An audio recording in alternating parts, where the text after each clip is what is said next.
Oke, assalamualaikum warahmatullahi wabarakatuh. Waalaikumsalam warahmatullahi wabarakatuh.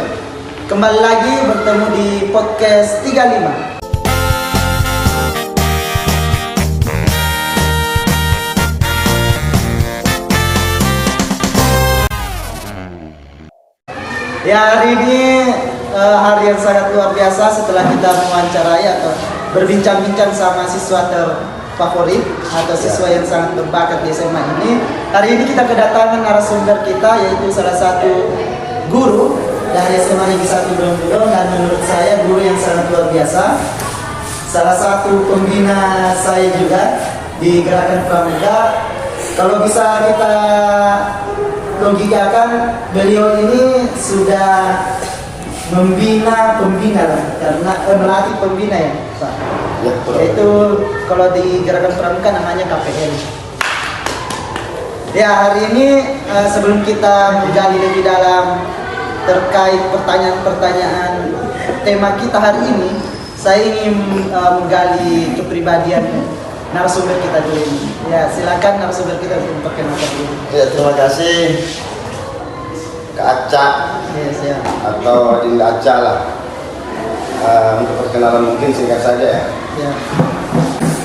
Saya dia dari dipanggil kalau sekolah Pak Amin, tapi kalau di Gerakan Pramuka Pak Amin.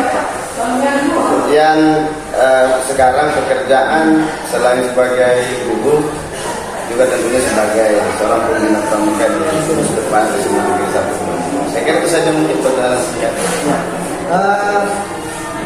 Ini Pak, Bapak ini asalnya dari Kalau asal dari salah satu kabupaten di Sulsel ya, di Bantaeng, kurang lebih 800 km dari sini, dari Mamudi ya.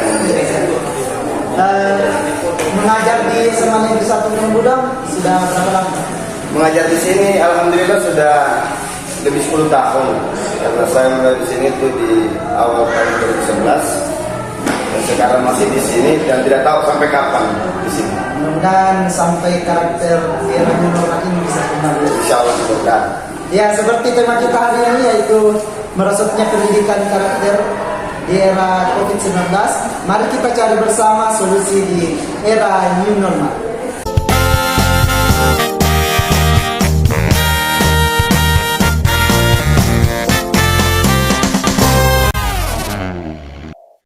Nah, hari ini karena kita sudah tadi berbicara dari siswa melakukan kesehatannya terkait perasaannya mendapatkan ilmu pada saat masa COVID-19, dan kita juga mencari solusinya bagaimana untuk mengembalikan pendidikan karakter di era yang normal. Nah, sekarang kita mau cari solusi bersama ini, bersama pendidik, salah satu pendidik di SMA Negeri 1 Brongbudo. Nah, pertanyaan pertama saya untuk narasumber kita yaitu bagaimana pandangan Bapak mengenai pendidikan di Indonesia saat ini? Pendidikan di Indonesia saat ini mungkin kalau kita ukurannya 2-3 tahun terakhir jelas ada masalah, karena di situ ada degradasi pengetahuan yang diperoleh oleh anak kita, terutama mungkin dari sisi proses, karena selama ini kan tatap mukanya berjalan dengan baik, tapi di era pandemi saya kira Bang Aceh juga tahu lah. Yes, ya. Persentase dari serap anak-anak dengan pertemuan yang dalam bentuk online itu saya pikir turun sekali. Boleh diumpamakan mungkin kalau kemarin-kemarin sampai di angka 85%, mungkin di era pandemi di bawah 50%. Jadi memang akan ada masalahnya. Mungkin sekarang belum kelihatan ya. Tapi mungkin sekitar 6-7 tahun ke depan anak-anak kita yang hari ini belajar online itu akan mulai kelihatan ketika mereka sudah di masyarakat. Bagaimana kualitas pendidikan kita pada saat pandemi. Saya kira itu kondisi terakhir pendidikan kita. Yang mudah-mudahan di awal tahun ini kita sudah bisa mulai kembali tatap muka ya. Ya, siap. Ya, luar biasa itu tadi pandangan dari pimpinan kita atau guru kita, bahwasanya di masa COVID-19 itu sudah terbagi berapa persen lah dari pendidikan sebelumnya. Nah, selanjutnya karena kita sudah membahas terkait apa itu pendidikan atau bagaimana pendapat Bapak terkait pendidikan di Indonesia saat ini, selanjutnya pertanyaan kedua yaitu apa atau menurut Bapak terkait pendidikan karakter itu seperti apa? Pendidikan karakter. Jadi memang sebetulnya pendidikan itu secara umum terbagi ke dalam dua hal pokok. Bahwa yang pertama itu pendidikan pengetahuan. Pendidikan pengetahuan itu artinya kita ingin anak-anak kita itu belajar berproses supaya apa-apa yang mereka tidak ketahui pada awalnya itu kemudian mereka tahu. Itu di proses itu. Kemudian yang kedua karakter. Bahwa pendidikan karakter itu penting karena dia tidak hanya sekedar menyentuh aspek intelektual saja, tapi dia masuk dalam aspek karakter, emosional, sosial dan lain sebagainya. Artinya inti pendidikan karakter itu adalah bagaimana merubah perilaku anak-anak yang tadinya mungkin kurang-kurang bagus menjadi bagus, yang tadinya mungkin kurang-kurang sopan menjadi agak sopan sedikit. Dan saya pikir inilah esensi pendidikan sebetulnya, selain dari proses tahu, proses tidak tahu menjadi tahu dalam tanda kutip teori keilmuan. Karena saya kira pendidikan karakter juga adalah bagian tidak terpisah sedang itu wajib. Itulah pendidikan. Jadi pendidikan, kemudian pengajaran. Pengajaran itu ilmunya, pendidikan itu perilakunya. Ya, betul. Berarti ini yang pendidikan karakter itu dia kebanyakan ke praktek daripada teori ya? Iya, jadi pendidikan karakter itu sebetulnya ada teori. Betulnya, artinya ada teori khusus yang mengatur tentang bagaimana merubah perilaku anak-anak. Tapi karakter sebetulnya itu akan menjadi efektif ketika dia dalam bentuk pengalaman. Contohnya anak-anak diajarkan secara langsung tentang bagaimana tata krama. Sekarang ini kan budaya-budaya kesopanan di anak-anak kita itu cukup bermasalah sebetulnya. Contoh, kalau kemarin-kemarin mungkin anak sekolah segan lewat depan gurunya kalau tidak istilah kita mungkin budaya kita istilah tabe ya. Tapi sekarang kan tabe ini menjadi sesuatu yang tidak penting lagi di anak-anak. Artinya lewat saja dan sebagainya. Dan ini saya pikir perlu diperbaiki, perlu dirubah. Dan itulah esensi pendidikan karakter. Jadi pengalaman. Tapi sebetulnya yang paling penting adalah orang-orang di atas anak-anak ini harus memberi contoh yang baik kepada mereka. Karena menurut Badan Awal ini istilah pramuka ya. Belajar di alam terbuka 1 hari atau 3 hari, istilahnya belajar pengalaman, itu lebih efektif dibanding belajar dalam kelas selama 6 bulan. Dan ini terbukti, ini bukan teori, ini pembuktian bahwa pengalaman ternyata lebih menghasilkan dibanding teori. Itu kita di Gerakan Pramuka ya, karena memang endingnya di Gerakan Pramuka selalu ke sana, anak-anak harus jadi baik, bukan jadi pintar saja. Itu mungkin banget. Berarti menurut Bapak bahwasanya di era sekarang ini pendidikan karakter sangat kurang, apalagi tentang kesopanan. Nah, pertanyaan selanjutnya, apa penyebab utama pendidikan karakter ini bisa begitu? Sebetulnya mungkin pertanyaan harus diperbaiki. Bukan penyebab utama pendidikan karakter tidak jalan, tapi penyebab utama karakternya ada berubah. Karena pendidikan karakter itu menurut saya kalau dari sisi kurikulum selalu ada. PKN itu kan karakter, agama itu karakter, cukuplah sebetulnya. Tinggal persoalannya adalah bahwa anak-anak sekarang tidak perlu terlalu banyak teori tentang karakter. Ya kan? Bahwa berbohong itu tidak baik, tapi sekali-sekali juga gurunya terkadang berbohong. Yang penting di karakter itu adalah bahwa dalam aplikasi hidup kita sehari-hari bahwa memang perlu ada contoh. Ya, karena contoh terbaik itu adalah melakukan, bukan mengatakan. Kita tidak bisa mengatakan, wah jujur itu baik ya, tapi pada kehidupan masyarakat itu tidak jujur. Jadi sekali lagi, contoh paling baik itu melakukan, bukan mengatakan. Jadi karakter itu bisa dibina apabila kita semua banyak melakukan hal-hal yang terkait dengan pendidikan dan pengembangan karakter anak. Ya, oke. Selanjutnya pertanyaan berikutnya, di era COVID-19 apakah pendidikan karakter itu tersampaikan ke anak-anak atau ada kendalanya? Itu dari sisi proses belajar ya. Oh, itu kalau tersampaikan dari 100% cuma 0,5%. 0,5%. Bagaimana caranya mau tersampaikan? Materi saja pun tidak sampai-sampai. Ya kan? Artinya tidak ada waktu di pertemuan online itu. Guru banyak memberikan hal yang terkait dengan pendidikan karakter. Karena apa? Kita baru mau masuk Assalamualaikum, anak-anak balas Waalaikumsalam itu sudah lari. Artinya ini penelitian, penelitian saya tidak langsung bahwa di antara 20 orang siswa yang tanda hijau online itu yang ikut pelajaran paling cuma 5 sampai 10 orang. Sisanya ya keliuran. cukup aktifkan, simpan HP, pergi.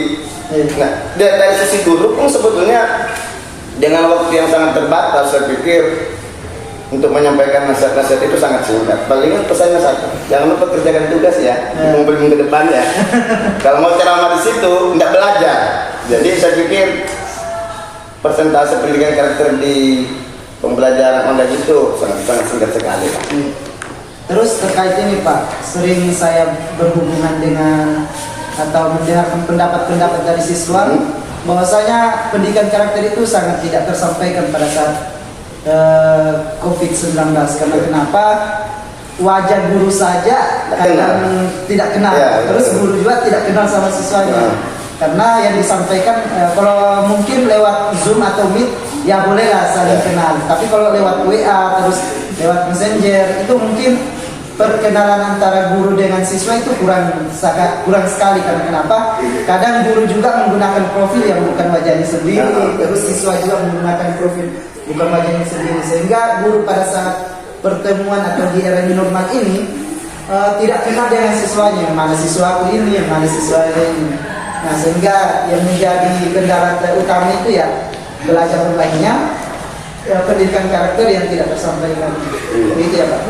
Saya saja mengajar 2 tahun lebih COVID, pas masuk sekolah pertemuan, setiap kali saya lihat, kecuali memang yang familiar mukanya, yang familiar itu kan mungkin hanya beberapa orang saja, termasuk fungsionaris organisasi siswa, tapi yang tidak masuk dalam kategori itu, kalau saya ketemu saya nggak tahu kelas berapa. Ya, ada yang saya kira kelas 3 ternyata baru kelas 10. Ya kan? Di sekolah saja kalau mereka tidak buka masker, saya tidak kenal ini siapa semua ini. Jadi memang ada problem dari di era COVID itu. Mudah-mudahan di tahun ini sudah tidak terjadi lagi. Ya.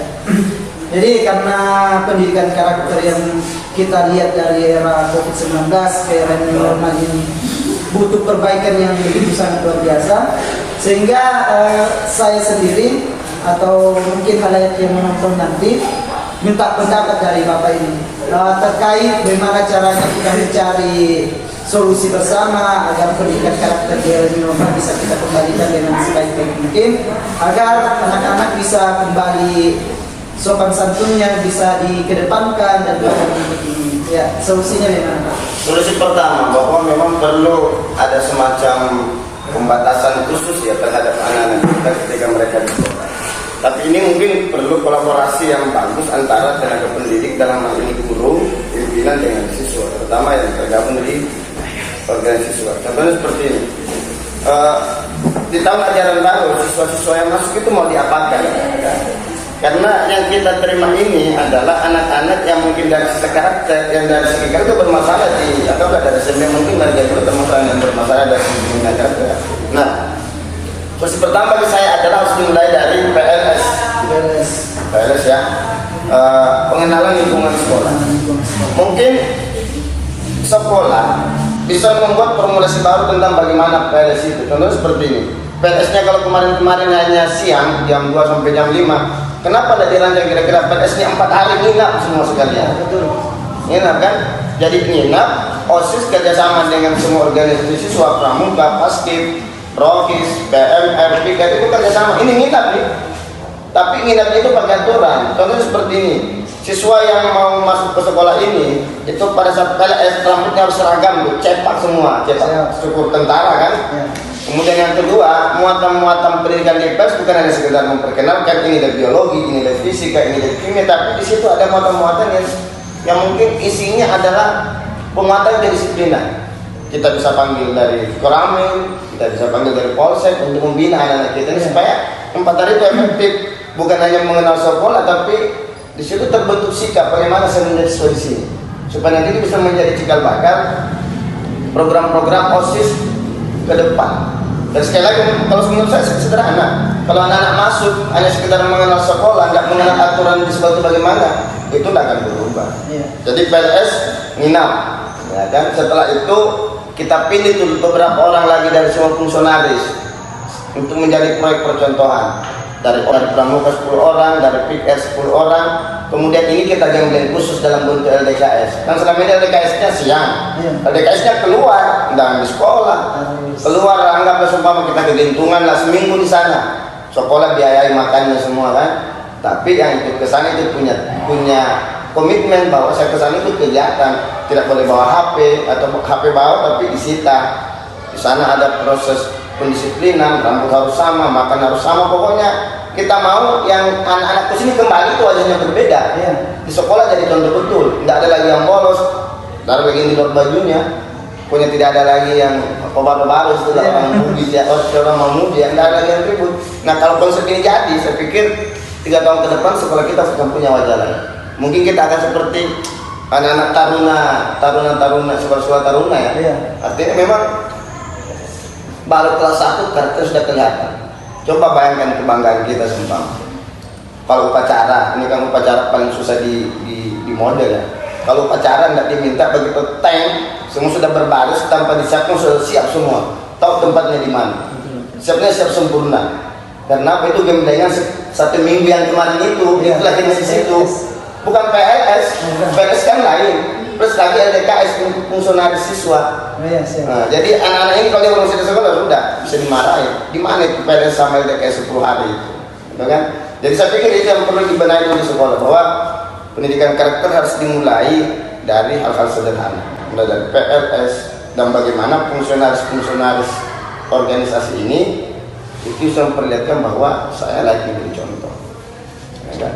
Jadi itu tadi bahwasanya solusi untuk memperbaiki karakter, pendidikan karakter di era new normal ini yaitu kolaborasi antara sekolah dengan siswa agar di era new normal ini pendidikan karakter bisa kita gembleng bersama untuk memperbaiki pendidikan karakter ke depannya. Nah, selanjutnya pertanyaan terakhir nih Pak, sebelum kita mengakhiri podcast kita.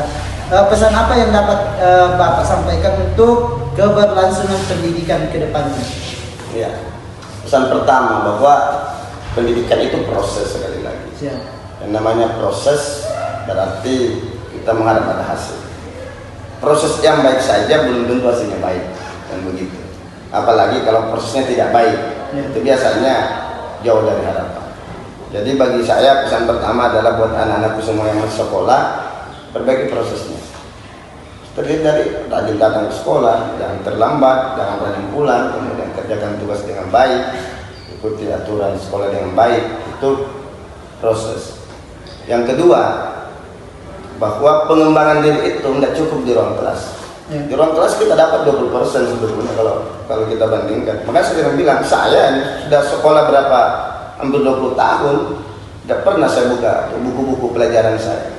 Karena di hidup itu tidak butuh buku lagi. Yang dibutuhkan adalah pengalaman. Artinya apa? Sebisa mungkin anak-anakku ini yang sekolah itu perbanyak pengalaman. Karena pengalaman itu yang mendewasakan kita. Dan kedewasaan itu yang kita butuhkan ketika kita lahir, hidup, besar, dan tua di masyarakat. Anak-anak yang punya pengalaman di organisasi jelas dia tahu. Saya dulu pernah menangis gara-gara kegiatan, seumpama kan. Oh, saya dulu pernah ngambek keluar gara-gara kegiatan. Itu pengalaman, itu akan terpakai semua nanti. Sekali lagi, pesan saya, dan ini sederhana, dan ini pasti akan terjadi. Hidup trik itu di masyarakat, 20% bangku sekolah, 80% pengalaman hidup. Makanya perbanyak pengalaman supaya nanti ceritanya bisa banyak. Kata saya pikir, kalau ditanya jujur saja nih. Berapa banyak yang Kaca pakai hidup dari yang Kaca pelajari waktu SMA dengan yang Kaca dapat dari pengalaman hidup waktu SMA? Ya, lebih banyak pengalaman hidup. Iya kan, tidak ada teorinya tuh masalah diselesaikan dengan rumus matematika. Tidak ada tuh. Iya, betul. Kalau saya dapat masalah, coba cari buku rumus matematikanya bagaimana, rumus kimianya bagaimana, rumus fisikanya bagaimana. Yang orang cari itu kemarin pengalaman saya dapat masalah begini, selesainya bagaimana. Itu pengalaman. Nah, bagaimana cara dapat pengalaman? Perbanyak organisasi. Karena organisasi itu adalah sumber masalah. Jadi jangan pikir organisasi itu ini organisasi sumber masalah. Ya kan? Mulai masalah hati, masalah pikiran, masalah perut, di situ semua ada organisasi. Jadi semakin banyak organisasi, semakin terbentuk kita menyelesaikan masalah. Yang penting konsisten di situ. Jadi intinya itu berproses, cari ilmu, cari pengalaman. Insya Allah anak-anak mungkin keluar SMA itu kapabilitasnya kayak anak S1. Orang-orang pengalaman terus itu begitu. Kalau keluar SMA begitu masuk kampus banyak yang tidak kalah. Karena di antara 1000 anak kuliah itu palingan juga mereka yang hebat itu cuma 100-an, sisanya itu ya sama dengan mereka tidak punya organisasi. Kampus kamar terus. Jadi sekali lagi, perbaiki diri, berproses, cari pengalaman sebanyak mungkin. Insya Allah di masa depan anak-anak akan menjadi orang-orang yang biasa. Saya mungkin sendiri bukan pengalaman, kadang tidak bisa cerita begini. Yang saya ceritain cuma pengalaman, bukan ilmu. Ya, betul. Ini yang saya cerita pengalaman, pengalaman kurang lebih 40 tahun. Ya kan, jadi sekali lagi pengalaman akan mendewasakan dan menjadikan mereka-mereka ini menjadi orang hebat. Ilmu menunjang, ya kan. Tapi sekali lagi, kalau hidup terkadang kita tidak butuh lagi teori-teori pengetahuan. Kecuali kalau Anda kerja di perusahaan-perusahaan yang betul-betul bersifat eksak, itu pasti rumus penting. Kerja di farmasi itu butuh rumus-rumus kimia ya, fisika ya, kalau obat-obat dan sebagainya. Tapi sekali lagi di masyarakat yang dibutuhkan adalah pengalaman. Itu mungkin pesan terakhir saya. Jadi tetap semangat saja lah anak-anakku semua. Hidup itu sederhana, resiko itu tidak seberat yang dipikirkan. Itu intinya. Resiko itu berat di pikiran, ringan dijalani. Nanti kalau begini bagaimana? Jangan nanti begini nggak begini. Udah itu pikiran saja ya. Kalau udah dijalani, kok ternyata begini dibalik. Nah, itu kan. Saya pikir ya sudah terjadi lah di kehidupan kita, bahwa sekali lagi resiko itu jangan dipikirkan, tapi dijalani. Jadi itu kan, Cak. Saya mau sampaikan terkait dengan pesan terakhir. Oke, mungkin dari beberapa pertanyaan buat teman-teman yang menonton podcast 35 ini bisa membedakan atau bisa mendapat solusi terkait bagaimana caranya untuk memperbaiki pendidikan karakter di era new normal dari solusi guru kita ini. Ya, mungkin kita akhiri dulu podcast 35 ini. Mudah-mudahan apa yang kita dapatkan hari ini bisa kita terapkan nanti ke depannya agar bisa memperbaiki pendidikan yang ada di Indonesia. Ya, kurang lebihnya. Oke. Terima kasih banyak. Terima kasih ya. Bisa. Ya, kita akhiri. Assalamualaikum warahmatullahi wabarakatuh.